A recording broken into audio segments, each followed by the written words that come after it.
Hazul, the concept of marriage between Ahmadi and non-Ahmadi is controversial in many societies, for the simple fact that, whenever a non-Ahmadi establishes a relationship with an Ahmadi, there's a likelihood that the Ahmadi will go astray.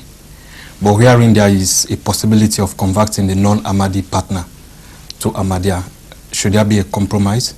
Compromise on what? Marriage? Compromise on what? On that sort of marriage. Which marriage? No, well, actually, I'm with the understanding that an Ahmadi boy, yes, is allowed to marry an Ahmadi girl, right, non-Ahmadi girl. Yes. But the Ahmadi girl is not allowed to marry a non-Ahmadi boy. Boy, correct. For the simple fact that, it is easier to, women have sort of weaker willpower. That's right, yes. Right.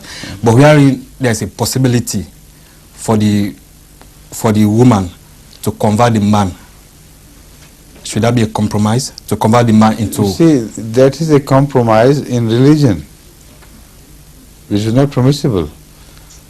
Because to make marriage instrumental to converting others to the religion of one party is in principle objectionable. You see?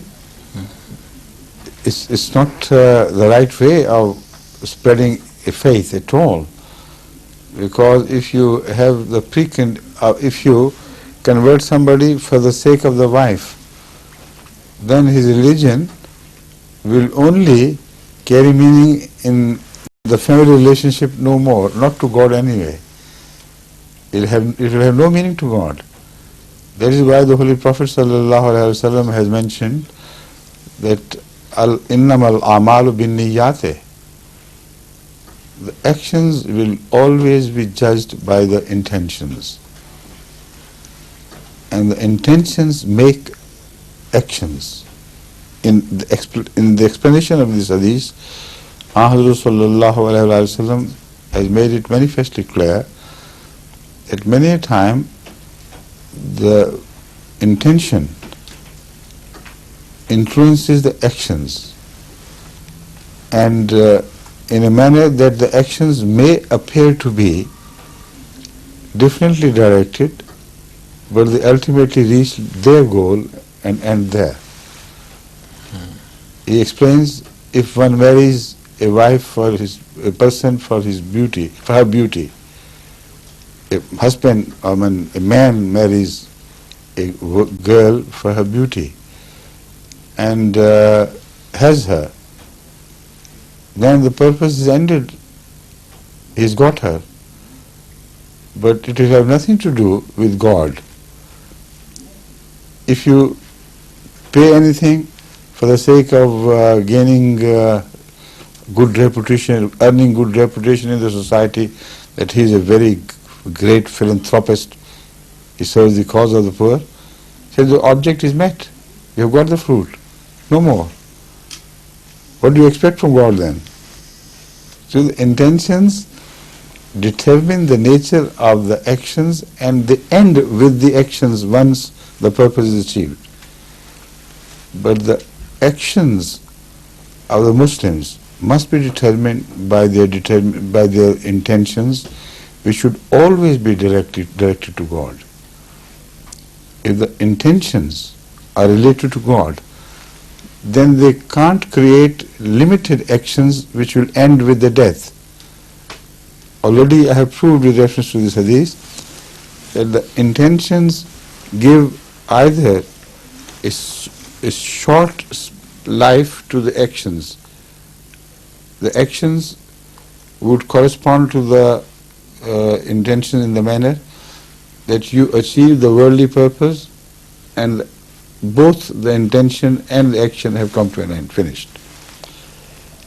If the intentions go beyond the limitations of one's life here on earth, they are related to God, and whatever actions follow those intentions, they also gain a sort of eternity.